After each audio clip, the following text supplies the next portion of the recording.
تو کہتے ہیں نا معاویہ نے یزید کو ولی عہد بنا دیا، کنبہ پروری کی. میں نے کہا یہی تو معاویہ کی دانائی اور تدبر ہے. تم کہاں پہنچو؟ حضرت معاویہ کے ذہن میں آیا میرا انتقال ہو گیا اور اس کے بعد خلافت کے مسئلے نے سر اٹھایا تو وہ لوگ پھر سامنے آئیں گے، مسلمانوں کو پھوڑ دیں گے، میں اپنی زندگی میں مسئلہ حل کر دوں تاکہ میرے بعد خلافت کا مسئلہ پیدا. اس کے لیے مشورے شروع ہو گئے. یزید کا مشورہ کس نے دیا تھا؟ معاویہ کا اپنا تھا خیال. میں نام بتاؤں گا پھر بتاؤں گا کہ وہ صحابی کون ہے. حضرت مغیرہ بن شعبہ رضی اللہ تعالی، یہ ان 1400 صحابہ میں شامل ہیں جنہوں نے درخت کے نیچے بیٹھ کر میرے نبی کے ہاتھ پر بیعت کی اور اللہ نے نقد ان کے ساتھ جنت کا وعدہ کر دیا تھا. یہ ان میں شامل ہے. انہوں نے مشورہ دیا اپنے بعد خلافت کے لیے یزید کو نامزد کریں. تیرے گھرانے پر پوری امت متفق ہو گئی ہے، تیرے گھرانے سے باہر خلافت جائے گی، امت پھر پھوٹ کا شکار ہو جائے گی، لوگ متفق ہیں تیرے گھرانے پر. حضرت معاویہ نے کہا نہیں، میں مشورہ کروں گا. تمام گورنروں سے مشورہ کیا. میری 5 مائیں زندہ تھیں، مدینے میں تھی، 5 امہات المومنین جن میں حضرت سیدہ عائشہ، ان سے مشورہ کیا. صرف 5 بندوں نے اختلاف کی. 54 صوبوں میں، بولو بولو بولو، بندیال بھی کبھی کچی بات نہیں کہے گا. 54 صوبوں میں صرف کتنے بندوں نے اختلاف کیا؟ عبداللہ ابن عمر 1، عبداللہ ابن عباس 2، عبداللہ ابن زبیر 3، عبد الرحمن حضرت ابوبکر کے بیٹے ہیں 4، حضرت حسین. ان 5 بندوں نے کہا کہ یہ طریقہ ٹھیک ہو نہیں. باقی سب نے مانا، میری 5 ماؤں نے بھی مانا. یزید کی ولی عہدی کو بیعت کی، یزید کی ولی عہدی کی. ان 5 میں جب یزید خلیفہ بنا تو حضرت عبد الرحمن کا انتقال ہو گیا تھا، باقی رہ گئے 4. ان میں عبداللہ ابن عمر نے بھی بیعت کر لی، عبداللہ ابن عباس نے بھی بیعت کر لی. باقی کتنے رہ گئے؟ عبداللہ ابن زبیر اور حضرت حسین. آگے وقت ملا تو میں بیان کروں گا کہ حضرت حسین بھی بیعت پہ راضی ہو گئے. صرف عبداللہ ابن زبیر رہے، انہوں نے آخر تک یزید کی بیعت ہو. 54 صوبوں میں سب سے مشورہ کر کے یزید کو ولی عہد بنا دیا. آج اعتراض کیا جاتا ہے باپ کے بعد بیٹا، باپ کے بعد بیٹا. یہ تو اقربا پر بھی ہے، نسل میں چل رہی ہے ساری باتیں. کہہ کون رہے ہیں؟ کہہ کون رہے ہیں؟ جن کے ہاں امامت چلتی ہی کس میں ہے؟ اولاد میں. حضرت علی، حسن، حسین، ان کے بیٹے زین العابدین، ان کے بیٹے محمد باقر، ان کے بیٹے محمد جعفر، ان کے بیٹے موسیٰ کاظم، ان کے بیٹے پھر علی رضا، نقی، تقی، حسن عسکری. حسن عسکری کی اولاد نہیں تھی، حسن عسکری کی اولاد نہیں تھی. تو باپ کے بعد بیٹا ہوتا ہے تو عقیدہ بنا لیا بیٹا تھا تو صحیح، غار میں چلا گیا،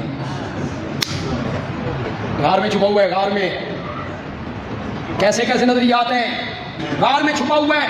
قرآن بھی وہ لے کے چلا گیا ہے، جو قرآن حضرت علی نے لکھا تھا اور صحیح قرآن تھا وہ بھی اس کے پاس ہے، وہ لے کے آئے گا.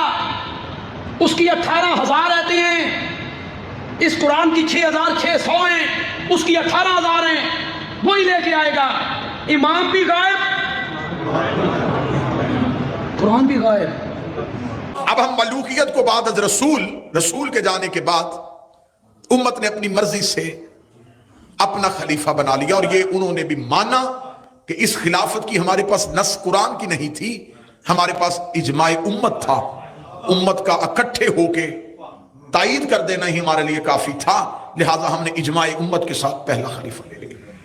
پھر دوسرا خلیفہ آ گیا، لیکن جب دوسرا خلیفہ آیا تو دوسرے خلیفہ کے وقت اجماع امت نہیں ہوا، بلکہ پہلا خلیفہ جاتے ہوئے نامزد کر کے چلا گیا. یہ تاریخی حقائق ہے، اس کو آپ مناظرہ بھی نہیں کہہ سکتے. اور اس پوری اعتماد کے ساتھ ان تقاریر کو سنیے گا کہ میں کوئی تقریر بھی शिया लिटरेचर से इसके कम रेफरेंस लूंगा। हम तारीख तिबरी पढ़ेंगे, हम अबुल फिदा पढ़ेंगे, हम अल इमाम अहमद सियासा पढ़ेंगे, हम इब्ने खल्दून पढ़ेंगे, हम शिबली नुमानी को पढ़ेंगे, हम इब्ने तीमिया को पढ़ेंगे, हम इब्ने कतीबा को पढ़ेंगे, हम इन मुअर्रिखीन को पढ़ेंगे जिन्होंने अहले सुन्नत भाइयों की किताबों में इन हकायक को लिखा हुआ है। और ये बात ज़हन में रखिएगा, तारीख का मजहब नहीं होता, तारीख का मसलक नहीं होता। तारीख की हैसियत एक न्यूज़पेपर की है।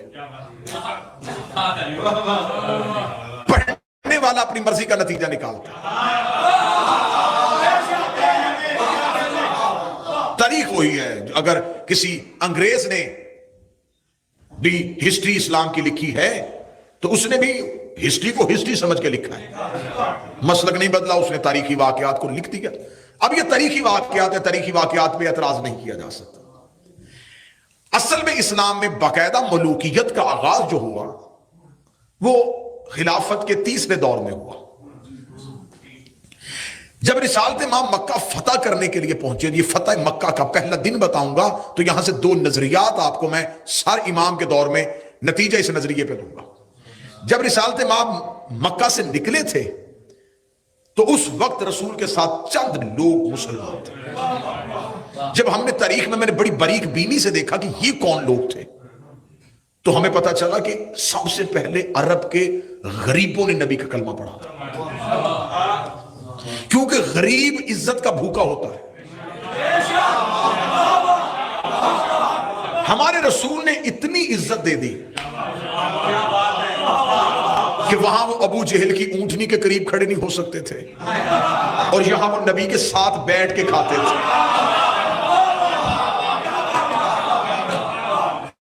वहां सरदारों के पास जाया जाता तो सरदार कुर्सी पे बैठता, ये जमीन पे बैठते।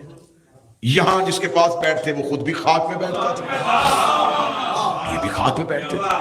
आने वाले का कबीला नहीं पूछा जाता था, रंगो नस्ल नहीं देखी जाती थी। लिहाजा अरब के गरीब जो मुद्दत से इज्जत का इस्तेहसाल करवा रहे थे उन्होंने वकार इंसानियत को देखा। अगर नौजवान तवज्जो करें तो उन्होंने पहली बार इंसानों को जानवरों से अफजल होते हुए देखा। अब आप इस जुमले को अगर कहें कि आप मुझे इसकी वजाहत दें, जानवरों को सजदे हो रहे थे और इंसानों को जिंदा जमीन पे दफन किया। उन्होंने जब ये इज्जत और ये एहतराम देखा उन्होंने कलमा पढ़ लिया। अब ये है असल इस्लाम के हीरो जो बगैर लालच के नबी के साथ आए। जब रिसालत में आपने मक्का फतह किया तो उस दौर का काफिरों का सबसे बड़ा सरदार जिसने इस लम्हे तक, जिस लम्हे में मैं तारीख को ले आया हूं, यह मुसलमान नहीं हुआ, जिसका नाम अबू सुफियान था। और आप ये भी कोशिश कीजिएगा कि इन तकारीर के दौरान तबर्रा अगर आप दिल में कर सकेंगे ना तो ये भी बाइस अजर सवाब होगा। हाँ, नहीं उसमें कतन मुझे किसी किस्म का कोई खौफ या डर नहीं है, लेकिन रज़म की बातें और होती हैं, बज़म की बातें और होती हैं। मवाइज़े हसना तकाजा रखता है कि अगर हमने मुश्किल मौजू चुना है तो उसमें आपकी तवज्जो ही जो होगी ना, ये बहुत बड़ा तबर्रा होगा। अब ये ऊंचाई पे खड़ा है तो तारीख में सारी तारीखों ने इस मंजर को लिखा। जब ये ऊंचाई पे गया तो ये अकेला नहीं गया, इसे खबर हुई कि रिसालत माब मक्का के बाहर पहुंच गए और एक बहुत बड़ा लश्कर लेके आए। रिसालत माब के साथ लश्कर इतना बड़ा नहीं था, लेकिन रिसालत माब ने लश्कर की तकसीम इस तरह की थी कि रात के वक्त पड़ाव कर लिया था। तो रिसालत माब ने कहा लश्कर से कि अब हमने मक्का में दाखिल नहीं होना क्योंकि रात है, मक्का के लोग सो रहे हैं, तो हम सुबह को दाखिल होंगे। रसूल ने कहा टोलियों की सूरत में ना थोड़े थोड़े वक्फे के साथ बैठ जाओ और दरमियान में आग जला लो। तदब्बुर रसूल देखिए, थोड़े थोड़े फासले में बैठ जाओ, दूर तक ये बैठ गए। अब दरमियान में आग जल रही थी। आप बेहतर समझते हैं कि अगर आप दूर से कहीं आग को देखें ना तो उसके इर्द गिर्द कुछ चेहरे बैठे हो, तो हर चेहरा आग में चमक के रोशनी पैदा करके कई चेहरों की सूरत जाहिर हो रही होती। अब जब अबू सुफियान ने मक्का की पहाड़ी में खड़े होकर देखा तो ऐसे देखा दूर तक चेहरे ही चेहरे, ये खौफजदा हो गया। उसी पहाड़ी पे एक दूसरी शख्सियत खड़ी है जिनका नाम है हजरत अब्बास इब्न अब्दुल मुत्तलिब। ये रसूल के चचा है। अबू सुफियान ने यूं देखा और देखने के बाद एक ही जुमला है इसका, एक जुमला है अब्बास इब्न अब्दुल मुत्तलिब का। इनको जुमले समझ के ना देखिएगा, ये तमहीद है मेरी मौजू की, मजलिसों की। ये दो नजरियात थे। अबू सुफियान ने जनाब अब्बास इब्न अब्दुल मुत्तलिब को मौर्र कहता, कोहनी मार के कहा, मुबारक हो, तेरा भतीजा बहुत बड़ी हुकूमत बना गया। हजरत अब्बास इब्न मुत्तलिब ने कांधा पकड़ के हिला, होश कर, हुकूमत नहीं रिसालत है।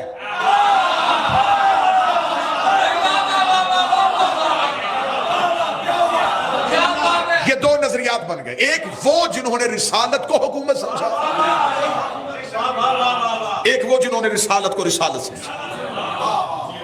सुबह को इसी सरदार ने, जिसने हुकूमत का लफ्ज रात को कहा था ना, पूरी रात मशवरे करने के बाद इसने सुबह कलमा पढ़ लिया, ये सोच के कि अब कोई दूसरा ऑप्शन बाकी नहीं, अगर मुसलमान हो जाएंगे तो ये हुकूमत हमारे हाथ आ सकती है।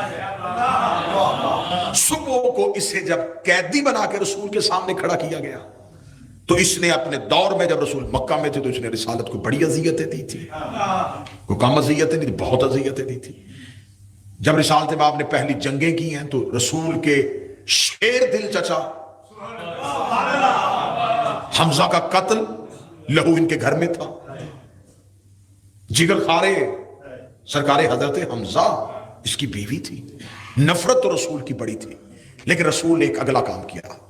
रिसालत इमाम ने जब इसको कैदी देखा तो रिसालत इमाम ने कहा, जा, मैंने तुझे आजाद किया। ये जुमला नहीं था, ये इंतकाम की अखीर थी। ये किसी सरदार मजाज बंदे के लिए मरने से ज्यादा तकलीफ दे मरहला। इस जुमले की गहराई में जाइएगा, जैसे मैं महसूस करवाना चाहता हूं वैसे महसूस कीजिए। एक वो शख्स जिसने अरब के कबीलों पर सरबराही की हो, जिसका रोब अरब में हो, और उसे सामने बैठ के तख्त में कहा जाए, जा, मैंने तुझे आया। ये आग इसके अंदर दिल में बैठ गई। इसने बाद में एक शख्स से कहा भी था, इसने कहा बेहतर था उस दिन मोहम्मद मुझे कत्ल कर देता। ये जुमला ना कहता, इसने अरब के लोगों में, मक्का के लोगों के सामने मुझे इस तरह रुसवा कर दिया। जा, मैंने तुझे आजाद किया, जिंदगी की अमान बख्शी, जा, हमने तुझे सांसें दी। जिनसे सोशल बाइकाट करवाया था, जिन्होंने शेब अबी तालिब में महसूर रखा था, उसे कहा जा, मैंने तुझे। इसीलिए अली फरमाते हैं, दुश्मन को माफ करना भी इंतकाम है। जा, मैंने तुझे आजाद किया। यही वजह थी कि इसने मरने से पहले अपने बेटे से कहा था, मुसलमान तो हो गया था, एक आग बुझी नहीं। मैं इस्लाम के सहन में दाखिल हुआ था, नुकसान करने के लिए हाथ नहीं पड़ा। अगर बाप की वसीयत पे अमल करो तो जिंदगी में कभी ऐसा करना कि खानदान रिसालत के किसी फर्द को ऐसे दरबार में खड़ा करके मैं फजाइल पर तुम भी कहना कि जा, मैंने तुम्हें आजाद किया। बेटे के बाप की वसीयत को सुन लिया। बेटे ने बड़ी कोशिश की कि मैं भी कुछ ऐसा करूं, मैं भी कोई बादशाह बनूं और हाकम बनूं और अहले बैत को मेरे सामने लाया जाए। अब बेटे के दिल में ख्वाहिश थी, लेकिन अली ने न जमल में कामयाब होने दी, न सफीन में कामयाब होने दी, न नहरवान में कामयाब होने दी। इसने मरते हुए फिर अपने बेटे को वसीयत कर दी, मैंने बड़ी कोशिश की है कि किसी तरीके से अली कैद हो जाए। फिर मैंने बड़ी कोशिश की है किसी तरीके से हसन कैद हो जाए। हसन ने सुलह की शर्त लिख के मेरा सारे का सारा इरादा खाक में मिला दिया। अली ने सफीन में लश्कर ला के मेरी जीती हुई जंग को हरा दिया। लिहाजा मेरी कोई साजिश कामयाब नहीं हुई। अगर मेरे बाद तू तख्त पे बैठे और तेरे पास इतनी ताकत आ जाए, तेरा इक़्तिदार इतना मजबूत हो जाए, तो एक काम जरूर करना, अहले बैत में से किसी को खड़ा करके ये जुमला जरूर कहना, क्योंकि ये मेरे बाप की हसरत थी, तुम भी मेरे बाप की हसरत को पूरी कर देना। फिर जब यजीद तख्त पे बैठा तो इस मलऊन ने जब देखा میرا اقتدار جم گیا ہے، تو اس کو وہ وصیت یاد تھی جو اس کے دادا نے باپ کو کی تھی، باپ نے اسے کی تھی کہ اس دن امیہ جیتیں گے، اس دن ہم بھی جیتیں گے، جس دن ہاشمیوں سے یہ بدلہ لیں گے۔ یہ اتنا انتقام کی آگ میں جل رہا تھا جس نے رسول کے بیٹے کا قتل کیا۔ یہی وجہ تھی جس نے کہہ دیا تھا عمر ابن سعد سے کہ حسین کا ایک بیٹا بچا کے لانا ہے، حسین کے ایک فرزند کو قتل نہیں کرنا۔ یہی وجہ تھی یہ سید الساجدین کو بازاروں سے گزارتا ہوا جب اپنے دربار میں لگا، میں فضائل پڑھنے لگا ہوں اور آج کی گفتگو کا آخری نقطہ اس انداز میں آئے گا، فرمایا سجاد کو لے کے آؤ۔ جب اس نے بازاروں سے گزارتے ہوئے سید الساجدین کو شام میں بلایا تو اس نے، میں پہلی بار مصائب کا موضوع فضائل کی صورتیں پڑھنے لگا ہوں، اس نے پورے دربار کو سجایا ہوا تھا، اس نے شہر کے دروازوں کو بند رکھا، اہل بیت کو دروازے پہ کھڑا رکھا، اس لیے کہ عمرہ آ جائے، روسا آ جائے، سفیر آ جائے، ملکوں کے لوگ جائے۔ اس نے یمن کے بندے بلا لیے، اس نے روم کے بندے بلا لیے، اس نے مصر کے بندے بلا لیے، اس نے اردن کے لوگ بلا لیے، اس نے ہر مذہب، ہر مسلک، ہر قبیلے، ہر قوم کا بندہ اپنے دربار میں اکٹھا کیا۔ آج ہم ہاشمیوں سے بدلہ لیں گے، آج ہم فتح مکہ کا احسان کا وہ جو جملہ کہا تھا ہم اس سزا کا بدلہ لیں گے۔ اس نے تخت میں بیٹھ کے جب پورا دربار کھچا کھچ بھر گیا، اس نے کہا اب اہل بیت کو لاؤ، اب یہ بات یہاں سے پوری دنیا میں پھیلے گی کیونکہ میں نے ہر ملک کا بندہ یہاں پہ بلایا ہوا ہے۔ جو ہی دربار کا دروازہ کھلا، حسین کا سجاد دربار میں آیا، یہ تخت سے اٹھ کے کھڑا ہوا، اس کے حلق سے جملہ گزر کے ابھی زبان کی نوک پہ تھا، یہ سجاد کے کانٹھے پہ ایک مزدور کا ہاتھ آیا، اس نے سجاد کو پیچھے کر کے اس کی طرف دیکھا، یبن الطلقہ، اے ہمارے آزاد کردہ غلام کے بیٹے۔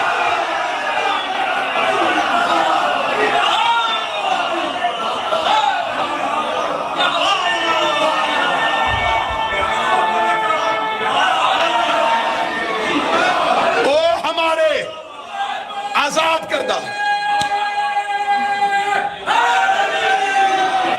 او ہمارے آزاد کردہ غلام کے بیٹے، جاؤ جا کے تاریخیں اٹھا کے دیکھو، شام میں دربار میں پہلا لفظ علی کی بیٹی نے کیا کہا تھا؟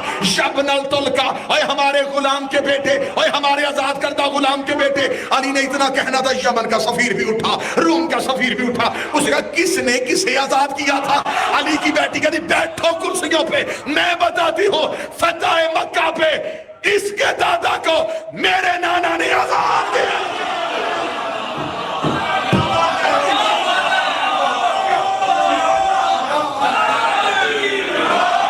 اسے کہتے ہیں مجمع دشمن کا، مجمع اس نے بلایا تھا، لوگ اس نے اکٹھے کیے تھے۔ بی بی نے کہا اب جائے گی ہر ملک میں خبر، اس کے دادا کو میرے نانا نے آزاد کیا تھا۔ اب اپنے ہی مہمانوں کے سامنے جب توہین محسوس کرنے لگا، چہرے پہ موت کی زردیاں، بی بی کہتی بیٹھ، میں تو بھی بتانے لگی ہوں تیرا خاندان کیا تھا، میرا خاندان کیا تھا۔ بی بی نے پھر خطبہ شروع کیا، بی بی نے کہا نبی ہم میں سے، عرب کے جاہل تم میں سے، نا سنو نا، بی بی نے کہا طہارتوں کے مرکز ہم میں سے، نجاستوں کی نشانیاں تم میں سے، نبیوں کا سردار ہمارا نانا، جاہلوں کا سردار تیرا دادا۔ میں نے کہا اب میں بتاتی ہوں ہم کون ہیں، تم کون ہیں۔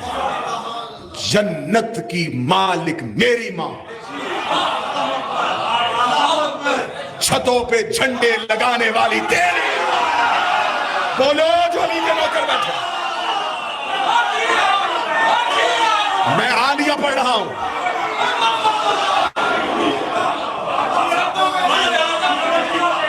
فاتح بدر میرا بابا، جنگ میں بھاگنے والے تیرے بابا، احد میں تلوار عرش سے منگوانے والا میرا بابا۔ جملہ سنو گے علی کی بیٹی، احد میں تلوار منگانے والا میرا باپ، عرش سے لعنت منگوانے والا تیرا۔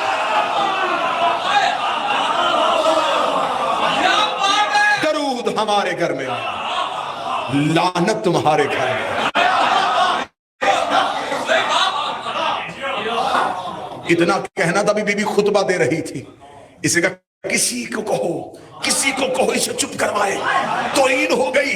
इसे दादा भी बता दिया, बाप भी बता दिया, माँ भी बता दी, ये तो शजरे खोल रही है, इसे कहो ये चुप करे। लोगों ने कहा कौन चुप कराएगा, अली की बेटी है, अली की बेटी है, अली की बेटी है। साहिब नहजुल बलागा की बेटी बोल रही थी, जिसने कहा फिर हाशमियों को चुप एक ही तरीके से करवाया जाता है, जाओ लोगों को कहो अजान शुरू करे, जल्दी करो अजान शुरू करो। 5 लोगों ने इकट्ठे खड़े होकर अजान शुरू की। बीबी खामोश, बीबी ने कहा अच्छा तुमने सफीन पे कुरान नेज़ों पे उठाया था, आज अली की बेटी के सामने तुमने लहजे को बर्दाश्त न करते हुए अजान का बहाना शुरू किया। इधर मुअज्जिन ने कहा अशहदु अन्ना मुहम्मद रसूल अल्लाह। बीबी ने उंगली का इशारा किया, मुअज्जिन की जुबान वहीं पर रुक गई।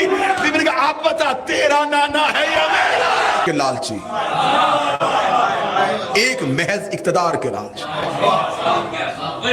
अच्छा, खलीफा और इमाम में बड़ा बारीक सा एक फर्क है।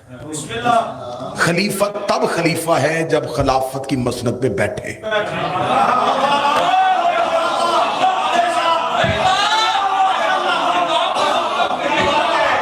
जब खलीफा की बैत नहीं हुई होती तो आम फर्द होता, जब वो बैत करवाने के लिए घर से चलता है तो आम इंसान होता है, उसकी बैत हो जाती है तो वो खलीफा हो जाता है।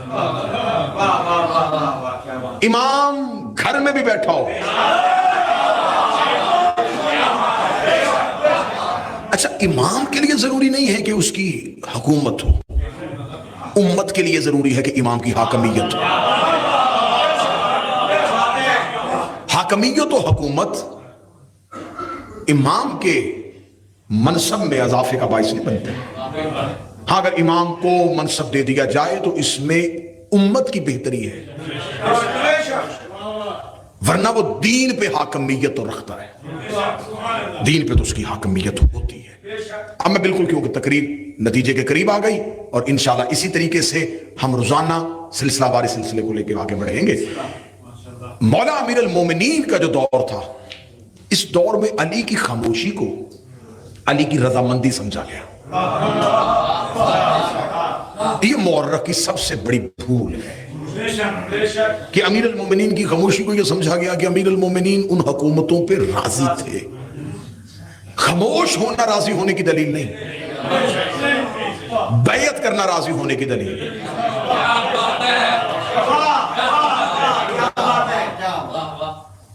और सिर्फ ये नहीं है कि इनकार बैयत अमीर अल मोमिनीन ने किया, तो बहुत से लोगों ने बैयत नहीं की थी। साद बिन अबादा अंसारी, जो अंसार कबीले का सबसे बड़ा सरदार था, जो सकीफा में खुद खिलाफत का उम्मीदवार था, उसने भी बैयत नहीं की थी।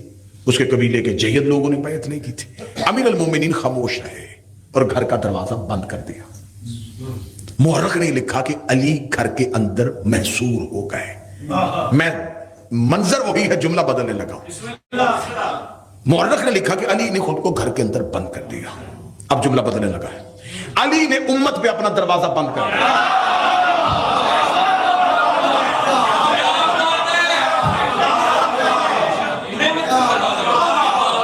ये बारगाह, ये हुसैनिया बना है हुसैन की आजादारी के लिए। यहां पर चंद लोग रोजाना इख्तलाफ बनाए, रोजाना इख्तलाफ बनाए, रोजाना लड़ाइयां, रोजाना झगड़े। आखिरी इमाम बारगाह का दरवाजा बंद करके कहा जाए जाओ अब जहां सुनिए मर्जी से सुनो। इसमें बारगाह का क्या नुकसान हुआ? ये तो अपनी जगह पे मौजूद है। नुकसान उनका हुआ जो यहां से फैज लेते थे। अमीर अल मोमिनीन ने अपने घर के दरवाजे को बंद कर दिया, फरमाया जाओ अब जाओ जहां से दीन लेना लो, अगर मेरे अलावा कहीं से मिलता लो।